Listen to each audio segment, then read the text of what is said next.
안녕하십니까? 미래와 희망 TV입니다. 폴란드 영공을 침범한 러시아 드론. 여러분은 이 뉴스를 어떻게 접하셨습니까? 그저 스쳐 지나가는 외신 단신 중 하나였을까요? 아니면 제3차 세계대전이라는 끔찍한 시나리오의 첫 페이지가 아닐까 하는 불길한 예감이 드셨을까요? 단순한 오작동 혹은 우발적인 경로 이탈일 수도 있습니다. 하지만 만약 이것이 우크라이나 다음을 겨냥한 러시아의 치밀한 각본에 따른 의도적인 도발이라면 어떻게 될까요? 오늘 우리는 이 작은 드론 한 대가 품고 있는 거대한 질문, 즉 나토와 유럽연합, 그리고 러시아 사이에 흐르는 일촉즉발의 긴장을 심층적으로 분석하고 이것이 앞으로 세계 질서와 우리 삶에 어떤 파장을 몰고 올지 파헤쳐 보려 합니다. 사건은 최근 폴란드 동부 국경 상공에서 벌어졌습니다. 평화롭던 하늘에 나타난 정체불명의 비행체. 폴란드 방공 레이더망은 이 비행체가 러시아에서 발진한 무인기, 즉 드론임을 즉각 식별했습니다. 드론은 명백히 폴란드의 주권이 미치는 영공을 침범했습니다. 폴란드 정부의 반응은 신속하고 단호했습니다. 이는 고의적이고 명백한 도발 행위이며 용납할 수 없는 주권 침해라고 규정했습니다. 러시아를 향한 강력한 외교적 항의와 함께 즉각 나토 동맹국들과 이 정보를 공유했습니다. 반면 러시아 측의 주장은 예상대로였습니다. 자신들의 드론이 기술적 결함이나 GPS 오류로 인해 의도치 않게 경로를 이탈했을 뿐 우발적인 사건이라는 것입니다. 확대 해석을 경계하며 오히려 폴란드와 서방이 긴장을 조장하고 있다고 역공을 펼쳤습니다. 하지만 나토와 유럽연합의 생각은 달랐습니다. 즉각적인 공동성명이 발표되었습니다. 회원국 영공에 대한 어떠한 침범도 용납할 수 없으며 이는 동맹 전체의 안보에 대한 심각한 위협이라는 경고였습니다. 단순한 해프닝으로 치부하기에는 사건이 발생한 시점과 장소가 너무나도 민감했기 때문입니다. 우크라이나 전쟁이 장기화되고 있는 바로 지금 나토의 최전선 국가인 폴란드에서 벌어진 일이기 때문입니다. 작은 드론 한 대가 몰고 온 파장은 순식간에 유럽 전역으로 퍼져나가며 보이지 않는 전쟁의 서막을 올리고 있었습니다. 그렇다면 러시아는 왜 이런 민감한 시기에 민감한 장소에 드론을 보냈을까요? 정말 단순한 실수였을까요? 군사전략 전문가들은 이 사건이 단순한 실수를 넘어 다층적인 전략적 의도를 담고 있는 하이브리드 전술의 일환일 가능성에 무게를 두고 있습니다. 첫 번째 가능성은 정보 수집입니다. 드론을 통해 폴란드 국경 지역의 방위 태세, 즉 나토의 대응 능력과 절차를 직접 떠보려는 의도입니다. 드론이 얼마나 깊숙이, 얼마나 오랫동안 탐지되지 않고 비행할 수 있는지, 폴란드 공군과 나토의 방공망이 얼마나 신속하게 반응하는지 등의 데이터를 수집하는 것만으로도 러시아에게는 값진 정보가 됩니다. 이것은 미래에 있을지 모를 더 큰 군사적 행동을 위한 사전 정지 작업일 수 있습니다. 두 번째는 억제와 시험 전략입니다. 러시아는 우크라이나 전쟁 이후 핀란드와 스웨덴이 나토에 가입하는 등 나토가 동쪽으로 확장하는 것을 극도로 경계해왔습니다. 이번 드론 침범은 너희가 계속 동진한다면 우리는 언제든 너희의 안방을 위협할 수 있다는 식의 경고 메시지를 보내는 것입니다. 동시에 나토의 결속력을 시험하는 것이기도 합니다. 과연 나토가 회원국 하나를 위해 즉각적인 군사 행동에 나설 것인지 그들의 레드라인이 어디까지인지를 떠보려는 위험한 줄타기인 셈입니다. 물론 러시아의 주장대로 GPS 오류나 통신 교란 같은 기술적 실수일 가능성도 완전히 배제할 수는 없습니다. 하지만 전쟁 중인 국가의 군용 드론이 하필이면 적대 관계에 있는 군사동맹의 영공을 침범했다는 것은 그 실수마저도 전략적으로 이용될 수 있음을 의미합니다. 러시아는 설령 실수라 할지라도 이를 통해 서방 세계에 혼란과 불안감을 증폭시키는 효과를 충분히 누리고 있기 때문입니다. 이처럼 현대전은 총성 없는 위협과 심리전, 즉 비용은 적게 들이면서 정치적 파장은 극대화하는 하이브리드 전쟁의 양상을 띠고 있습니다. 이 사건으로 인해 나토는 창설 이래 가장 근본적인 질문에 직면하게 되었습니다. 바로 집단방위 조약, 즉 나토 헌장 제5조의 발동 여부입니다.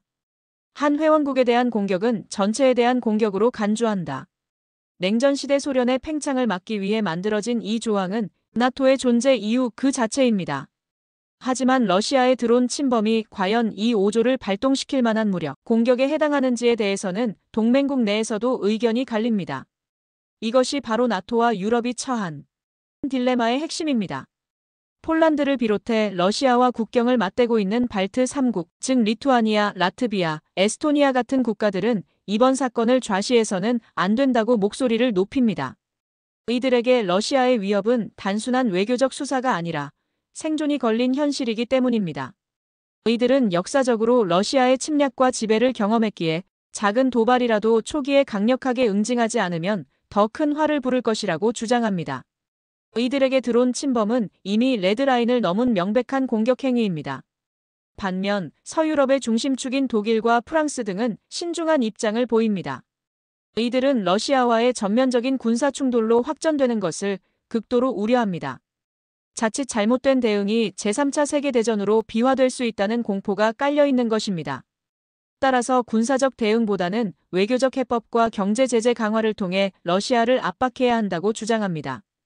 이러한 내부의 온도차는 나토의 결정을 복잡하게 만듭니다. 전면 충돌을 각오한 강경 대응이냐 아니면 확전을 피하는 억제와 관리냐는 두 노선이 팽팽하게 충돌하는 것입니다.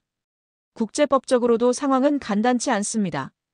폴란드는 유엔 안전보장이사회 긴급회의 소집을 요구하며 국제적 정당성을 확보하려 할 수 있습니다.